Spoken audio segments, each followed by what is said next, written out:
AJ, the interception there in the first half, is it kind of a reflex to go after the ball like that? Or, and kind of what's your reaction once you see, oh, I actually came down with it? Yeah, I saw the ball get tipped, and I didn't know if I was close enough to actually dive and get it, so I was just like, why not just try it? So I just dove out and just made the best effort I could.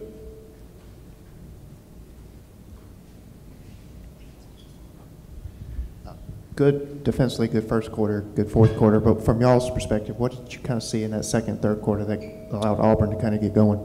I kind of think we stopped doing the little things right. We got a little lazy. I wouldn't say lazy. We started missing a few tackles, and I feel like that's honestly a big thing. Like it's popped up in the last 2 games, and I feel like that's something we got to hammer on next week. I was going to ask about the missed tackles. How do you work on that? Is that something you can fix in practice, or is it an effort thing? Just where does it kind of get fixed? It's definitely something you can work on in practice. We hit it pretty hard last week. It's keep working on it. It's a hard thing. It's honestly hard to do. So just keep working at it and just get better every week.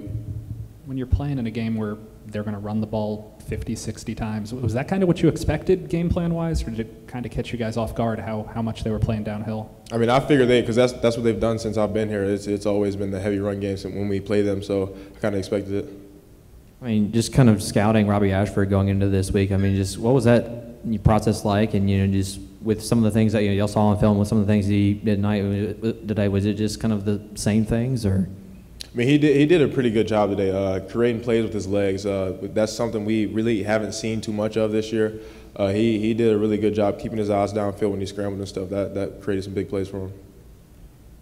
And I mean, Tank Bigsby had a third straight 100-yard game against you guys. I mean, just what stands about his game and just what he did to y'all. I mean, was it?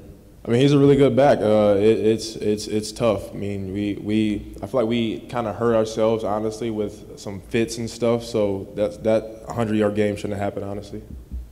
A lot of guys from Alabama on this team. Does this win mean something special to you guys, never having beaten them before? Yeah, it honestly does mean a lot. We haven't 6 years. I think it was 6 years they said it was since we beat them. So it's honestly always good to end a streak like that.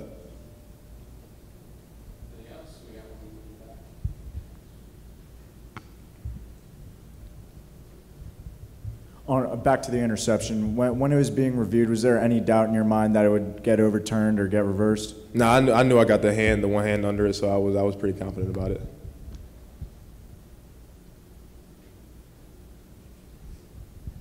I'm looking over at that whiteboard over there and kind of the X's that have increased over the course of the season. How do you guys get back on track? And when you look at it next week, where there will be a couple more X's on there, how does that motivate you guys, especially going into a tough environment in LSU? Honestly, I feel like we just got to come together more. It's something we just got to make our mind up, honestly. Like, there's nothing more to it. We just got to make our mind up and go out and do it. Kind of going off that board thing, what do you think there are any X's that are going to be on that? Like, from your evaluation, would you put any X's? Yeah, I definitely think there will be a few X's up there that's coming on Monday. Thank you.